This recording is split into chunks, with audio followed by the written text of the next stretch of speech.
जीवन हमें एक मौका देता है, इसलिए जब भी सही कॉलेज चुनने का समय आए तो सिर्फ मंगलायतन यूनिवर्सिटी आपके बेहतरीन भविष्य और सर्वांगीण विकास के लिए। नमस्कार दोस्तों, अब देख रहे हैं जागरण जोश और मैं हूं आपके साथ सिमरन राजपाल। आज यानी कि 15 जुलाई 2025 को शुभांशु शुक्ला पृथ्वी पर वापस आ चुके हैं। भारत की स्पेस मिशन ने एक लंबा सफर तय किया है।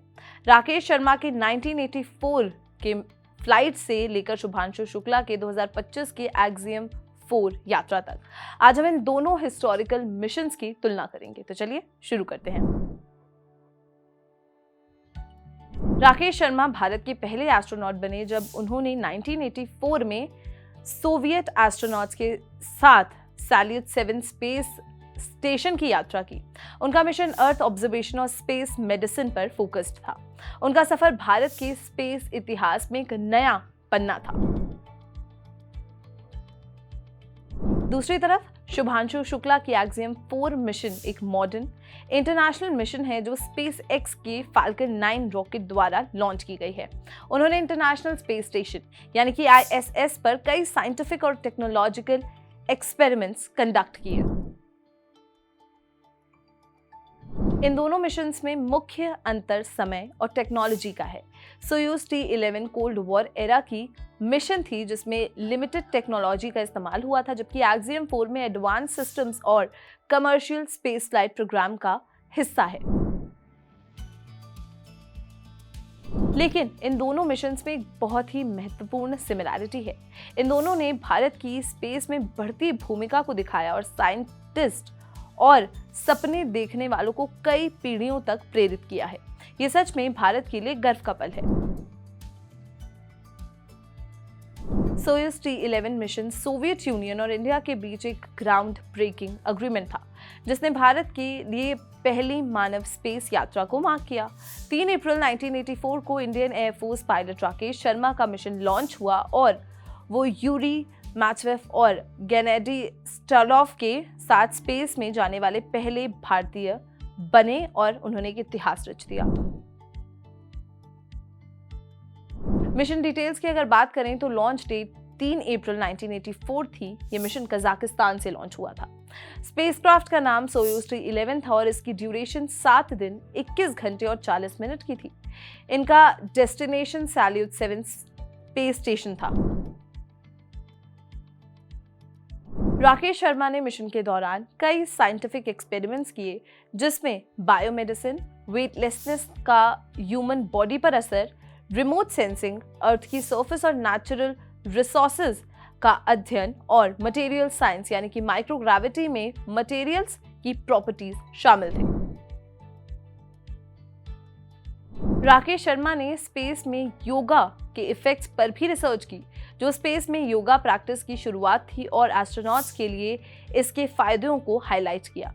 उनका मिशन भारत की स्पेस में ग्रोथ का एक बड़ा प्रमाण था जिसने इसरो के लिए फंडिंग बढ़ाई और इंडिजिनियस कैपेबिलिटीज के विकास को प्रेरित किया। ये आने वाली पीढ़ियों के लिए एक बहुत बड़ी प्रेरणा है। एक्सियम 4 मिशन भारत की स्पेस एक्सप्लोरेशन जर्नी में एक बहुत बड़ा माइलस्टोन है। इसमें ग्रुप कैप्टन शुभांशु शुक्ला 1984 में राकेश शर्मा के बाद स्पेस में जाने वाले दूसरे भारतीय एस्ट्रोनॉट हैं। शुक्ला की ये इंटरनेशनल स्पेस स्टेशन की यात्रा स्पेसएक्स के ड्रैगन स्पेसक्राफ्ट पर स्पेस स्टडीज में भारत की बढ़ती मौजूदगी को दर्शाती है। एक्सियम 4 ग्रुप के हिस्से के रूप में शुक्ला ने मसल डिग्रेडेशन, प्लांट ग्रोथ और ब्रेन फंक्शन जैसे 60 से ज्यादा एक्सपेरिमेंट्स किए। एक्सियम 4 मिशन 25 जून 2025 को लॉन्च हुई थी।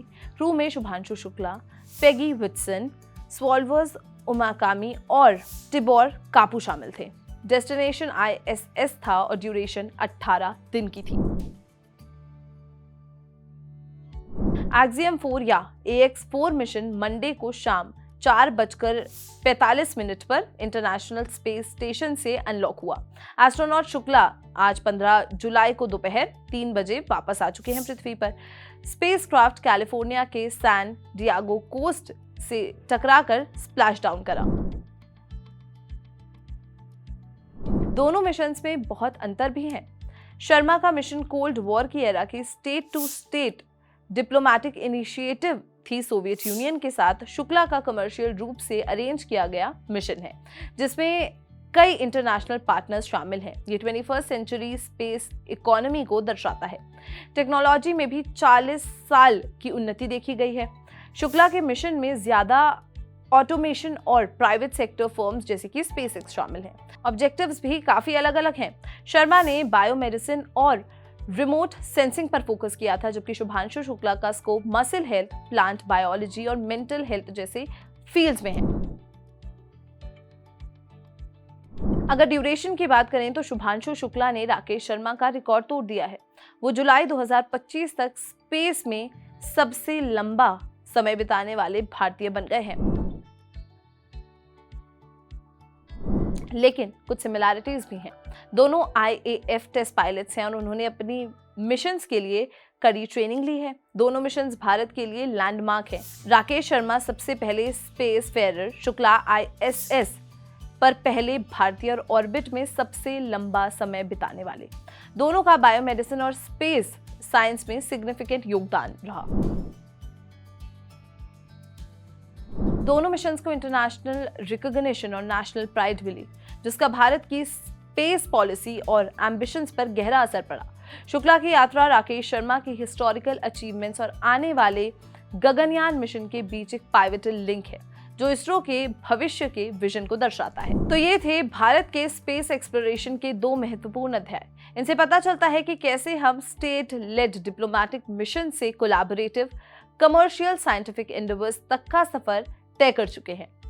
ये इनोवेशन और कोलैबोरेशन की स्पिरिट का प्रमाण है। आज के लिए फिलहाल इतना ही। दोनों की स्पेस जर्नी पर आपका क्या कहना है, मैं कमेंट सेक्शन में जरूर बताएं। और अगर ये वीडियो पसंद आई हो तो इसे लाइक और शेयर करना बिल्कुल भी ना भूलें और देखते रहें जागरण जोश।